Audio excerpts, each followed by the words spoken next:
de s'envoler, déployer ses ailes comme ces oiseaux. À travers sa fenêtre, elle rêve de grandir, mûrir comme ces arbustes. À travers sa fenêtre, elle rêve de courir, se divertir dans tous les sens comme ces papillons.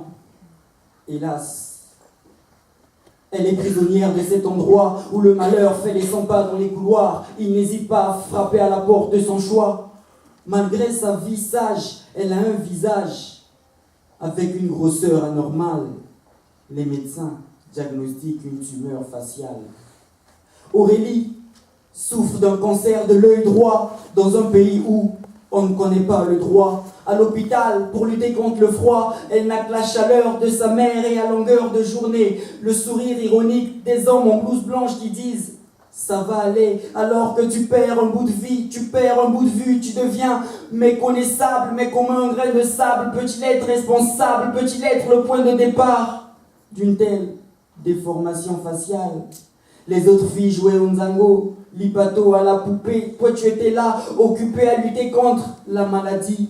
Seule sur ce lit, Aurélie, tu as crié à l'aide. Personne n'a voulu courir pour te secourir. Pourtant tu parlais avec un mégaphone. Ils t'ont tous répondu avec un mégaphoque.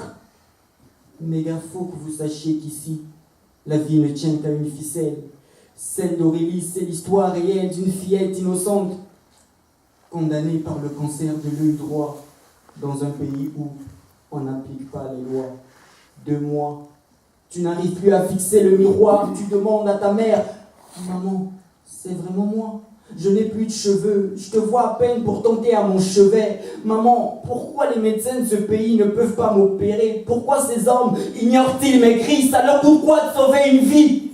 Maman, je sais que tu es une veuve vendeuse, tu n'as que des centimes, mais ces riches, voyageant en première classe, n'ont-ils pas de sentiments? Maman, je veux juste retourner en classe et vivre pour ne pas te laisser seule au seuil de mon cercueil. Aurélie, c'est le récit d'une fillette innocente, condamnée par le cancer de l'œil droit dans un pays où on n'y peut rien à part avoir la foi. 4 mois. Tu vis un enfer dans cette chambre du CH. Tu perds complètement la vue. Les piqûres, les comprimés, les tuyaux dans tes narines n'ont plus d'impact sur le cancer. Le 30 juin dans l'après-midi, tu as rendu l'âme. Tu es désormais dans l'au-delà. Au-delà de ce texte, j'espère que tu m'observes de là-haut, que tu brilles parmi les étoiles. Tu as rejoint ton père, parti avant toi, Aurélie.